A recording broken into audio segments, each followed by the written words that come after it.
October is Adopt a Shelter Dog Month. The ASPCA sponsors this event to promote the adoption of dogs from local shelters. Owning a pet seems like a good idea, especially for isolated seniors. But first, you need a plan before taking the leap. Welcome this morning, aging expert Anthony Cirillo. Anthony, good morning. Thanks for being here today. Thank you. All right, let's talk about the benefits of pet ownership, specifically for older adults. Yep. So the Mayo Clinic just published a study that if you own a pet, specifically a dog, it's good for your heart.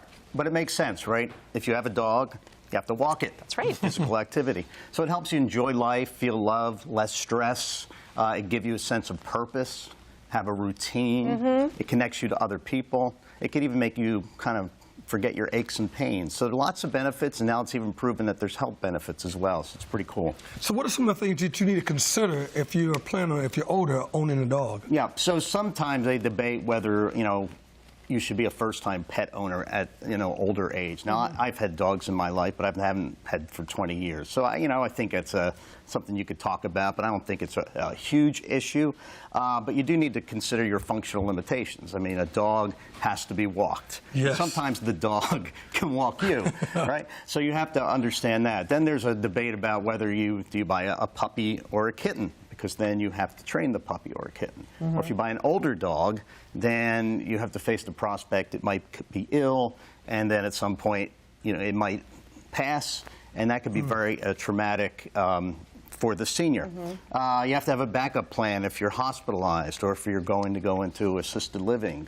Do they take that? And also you have to understand the breed's characteristics. Some people say, well, let's get a little lap dog. That'll be cute. But you know how rambunctious they can be, so it might drive you crazy in the end. So you have to think about all that, and sometimes a therapy dog might be something that you can consider. Yeah, so you really have to think it through and research the breeds, think about, are you prepared to train a puppy, that sort of thing. Yeah, absolutely. Yeah. I mean, because that takes a lot of time and energy, and people probably don't realize what they're in for. So you really have to consider it. So let's say a senior adult says, I'm going for it. I've thought about all these things, and I'm ready to get a dog. Yeah. Now what? So National Shelter Month, you can buy from a shelter. You also have to understand that you have to see if they have behavior problems, health issues, things like that. But at the same time, you might be saving a dog's life.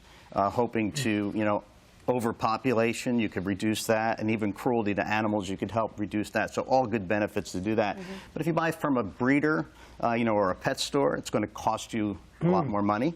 And according to the ASPCA, it evidently costs $1,000 a year to maintain a pet. So that's a fairly significant amount of money, so you really want to consider that as well. Okay. So where can people go to get further assistance if they need it? Right. So there's a couple of websites. So one's called, get this right, petsfortheelderly.org, petsfortheelderly.org.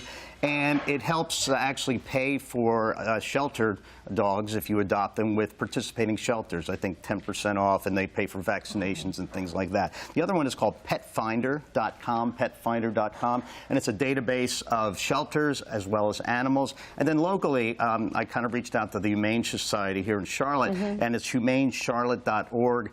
They have 10% off adoption fees. And here's a cool thing that they do. They do a pet food bank. So if Meals for Wheels is visiting a house to feed seniors, they'll feed the dog as well.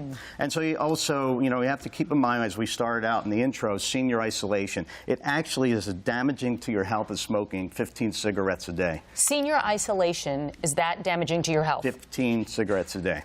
So, and a pet can help relieve that isolation, give you that purpose and routine. So lots of good things to consider. Oh. Wow. Good stuff. Anthony Cirillo, thank you so much for being here today. Great information.